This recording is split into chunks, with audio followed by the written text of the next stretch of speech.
Today I'm going to make a 15-gallon fermenter that allows me to separate the wash from the grain easily, thus allowing me to do an on-the-grain ferment. At the end of this video, I'll explain why I prefer fermenting on the grain. But let's get into the build.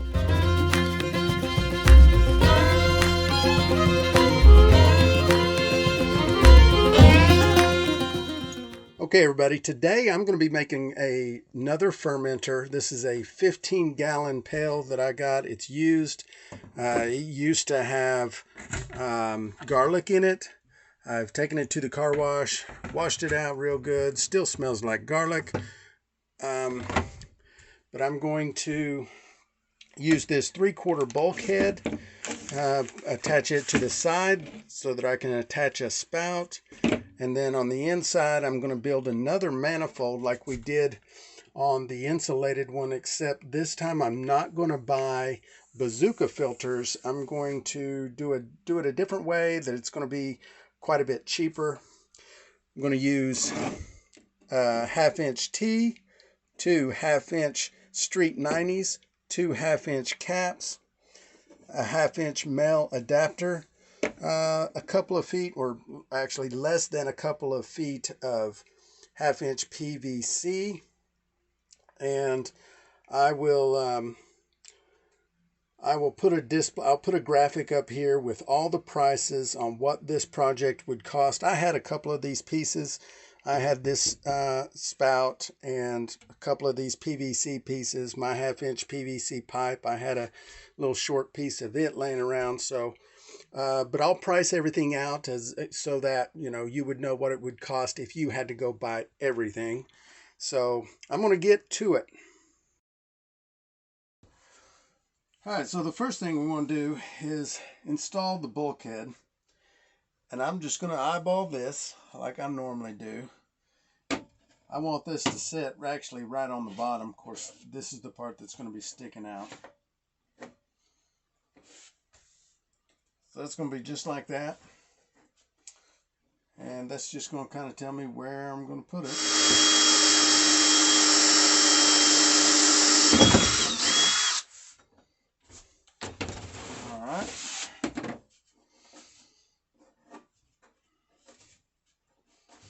We're just going to get this cleaned up, get this hole cleaned up. Now we know this is, so that we know this is going to fit. We're going to put this part on the inside for two reasons. One, we're going to completely build out the manifold, then stick it through the hole and tighten it up. And two, I want the gasket on the inside. So now we're just going to make sure it's going to poke through and fit. Yep.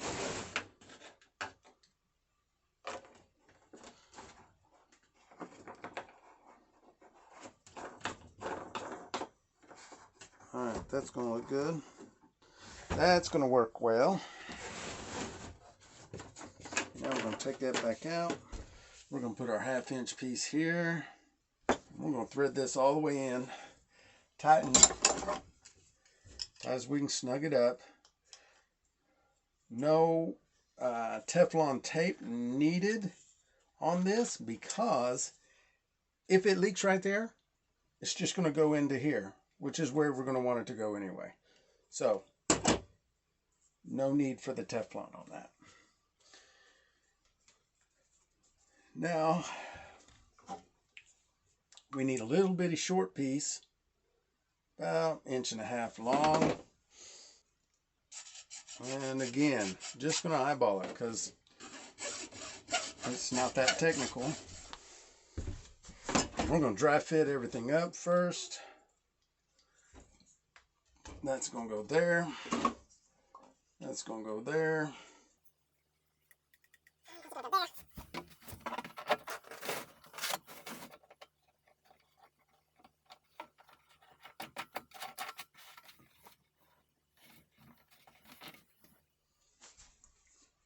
Now I'm going to take a measurement. That's what we got so far. I'm going to take a measurement from here over so I can cut the 1/2 inch PVC. Okay, the dry fit of the manifold has worked out just fine. Now we're going to cut the slats in the two arms down there that will allow the liquid to drain into that PVC.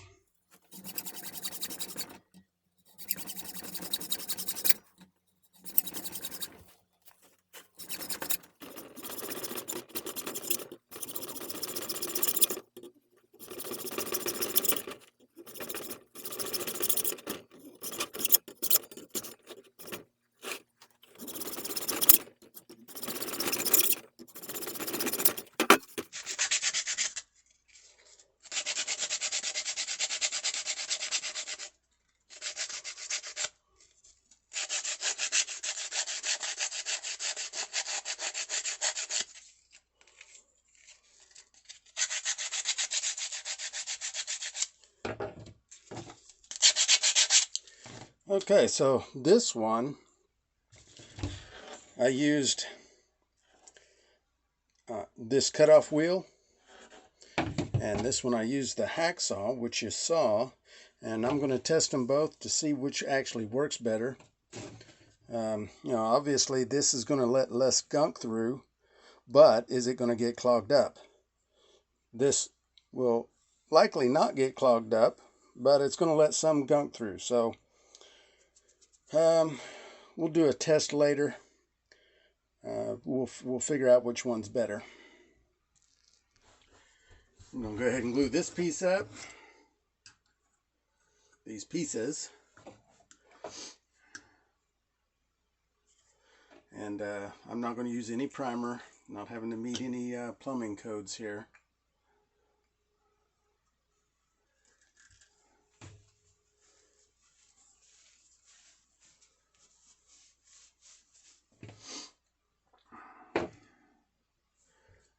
And I'm thinking, yeah, I'm gonna put those on the bottom.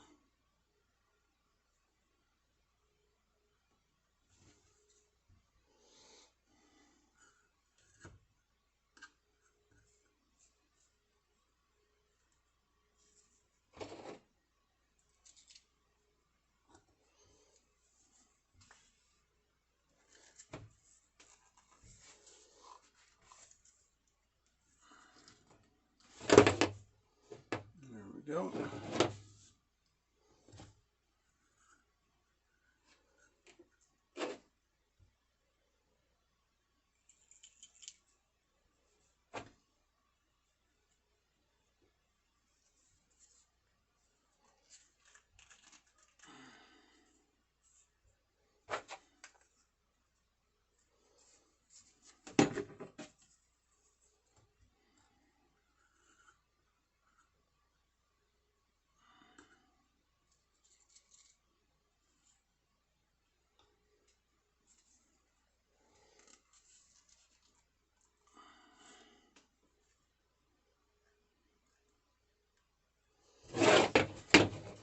There's those pieces, so I can set this to where the cuts are on the top, or I can switch them over, put them on the bottom. I don't know that it'll matter one way or the other.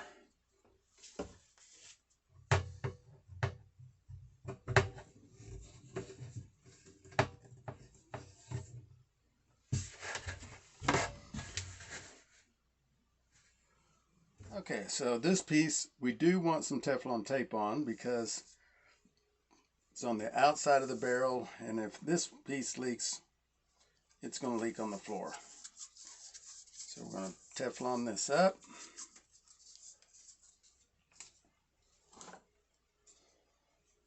And screw this in here.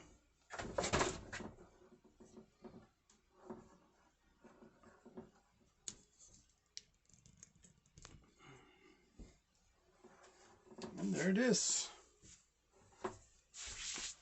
Now we just got to drill some holes in this lid.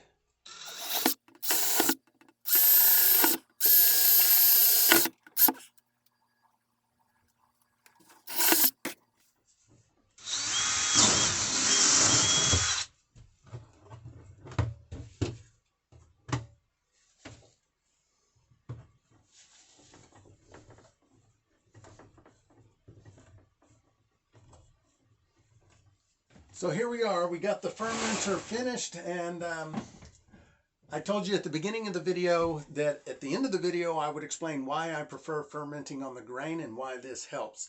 So the advantage to fermenting on the grain as opposed to off the grain is I get to save the time of sparging and separating hot grains from a wash. That's a messy process, or can be if you don't have the right equipment, and using brew bags or baskets, things like that. If I ferment on the grain, then I can do my mash, dump the mash into my fermenter whole, all of it, just dump it in, get down to yeast pitching temperature, pitch my yeast, and I'm off to the races, and that's it. The downside is there'll be about an inch of liquid down in the bottom of this fermenter that does not come out of this spout. So I'm giving up that inch. I'm going to say that it's maybe a quart. I'm losing about a quart of wash when I do it this way. I'm not even sure that that's the amount. That's a guess. Could be a little less, could be a little more. So let's just do some quick math. Let's say I do a 10-gallon batch with a 10% ABV. That means there's a gallon of alcohol in this entire ferment. And I'm leaving behind a quart. Well, that quart also has a 10% ABV. So a quart is 32 ounces, and 10% of that is 3.2 ounces. So that's what I'm leaving on the table, 3.2 ounces of alcohol. But I save all of the time and effort to separate the grains and ferment off of the grain. To me, it's worth it. I will pay 3.2 ounces of alcohol in order to save all of the time involved. Some people, that's not going to be worth it, and that's fine. I'm just explaining the differences of fermenting on the grain and off the grain, and why it can be, why it's easier for me and better for me to ferment on the grain. So I hope you guys got something out of this video. Appreciate it, and I'll see you on the next one.